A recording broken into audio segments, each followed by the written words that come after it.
کسی کی پہچان علم سے نہیں ہوتی بلکہ ادب سے ہوتی ہے، کیونکہ علم تو ابلیس کے پاس بھی تھا لیکن وہ ادب سے محروم تھا۔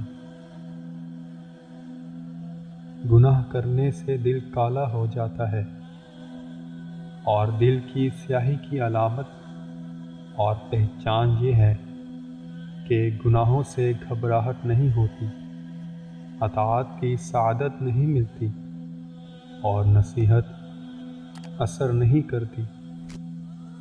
میں نے دیکھا کہ ہر شخص کسی نہ کسی چیز پر بھروسہ اور توکل کیے بیٹھا ہے جو اس کی نہیں، اللہ کی مخلوق ہے۔ کسی کو جائیداد پر، کسی کو تجارت پر، کسی کو اپنے ہنر پر فخر اور غرور ہے، اور کوئی اپنی صحت و تندرستی پر نازا ہے۔ غرض ایک مخلوق دوسری مخلوق پر تکیہ کیے بیٹھی ہے۔ میں نے آیت پڑھی کہ جو خدا پر بھروسہ کرتا ہے خدا اس کے لیے کافی ہے۔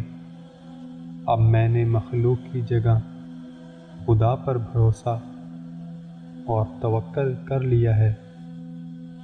نفس وہ بھوکا کتا ہے جو انسان سے غلط کام کروانے کے لیے اس وقت تک بھونکتا رہتا ہے جب تک وہ غلط کام کروا نہ لے، اور جب انسان وہ کام کر لیتا ہے تو یہ کتا سو جاتا ہے، لیکن سونے سے پہلے ضمیر کو جگا جاتا ہے۔